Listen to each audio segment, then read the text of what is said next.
एकता का बल। एक गांव में एक गरीब किसान रामू अपने 3 बेटों के साथ रहता था। रामू ने अपनी पूरी जिंदगी मेहनत से खेती करके बिताई थी, परंतु उसकी सबसे बड़ी चिंता थी कि उसके तीनों बेटे हमेशा आपस में झगड़ते रहते थे। रामू ने कई बार उन्हें समझाने की कोशिश की थी, पर कोई फायदा नहीं हुआ। एक दिन रामू को एक युक्ति सूझी। वह बाजार से 3 लकड़ियां लेकर आया और अपने बेटों को बुलाया। उसने सबसे बड़े बेटे राजू को एक लकड़ी दी और कहा, इसे तोड़ो। राजू ने थोड़ी सी ताकत लगाई और लकड़ी टूट गई। फिर रामू ने मंझले बेटे श्याम को एक लकड़ी दी और वही बात दोहराई। श्याम ने भी लकड़ी तोड़ दी। अंत में रामू ने सबसे छोटे बेटे मणि को लकड़ी दी और उसे भी तोड़ने को कहा। मणि ने भी आसानी से लकड़ी तोड़ दी। अब रामू ने तीनों बेटों को एक साथ बुलाया और तीनों लकड़ियों को एक साथ बांध दिया। उसने कहा, अब इसे तोड़कर दिखाओ। तीनों बेटों ने बारी बारी से कोशिश की, लेकिन कोई भी उन तीनों लकड़ियों को एक साथ नहीं तोड़ सका।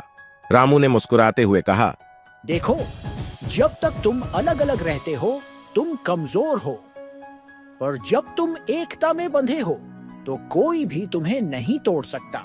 यह बात बेटों के दिल में बैठ गई। उन्होंने सोचा, सचमुच हम एकता में ही मजबूत हैं। उसी दिन से तीनों भाइयों ने आपस में झगड़ना बंद कर दिया और मिलकर काम करने लगे।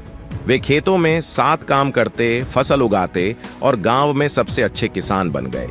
गांव के लोग भी उनकी एकता की प्रशंसा करने लगे। रामू बहुत खुश था कि उसके बेटे अब एकजुट होकर रहते थे। उसकी मेहनत रंग लाई थी।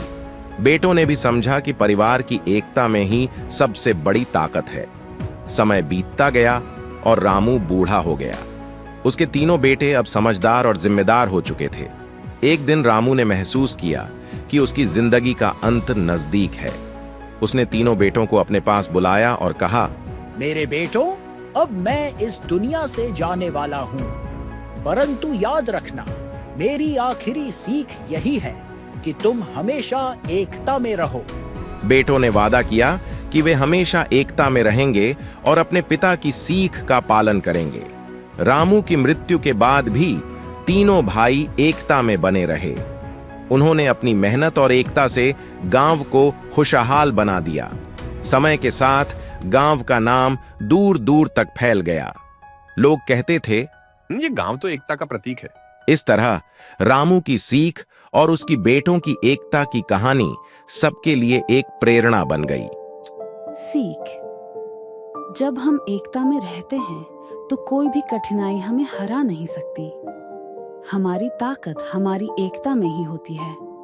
इसलिए हमेशा मिलजुल कर रहो और एक दूसरे का साथ दो।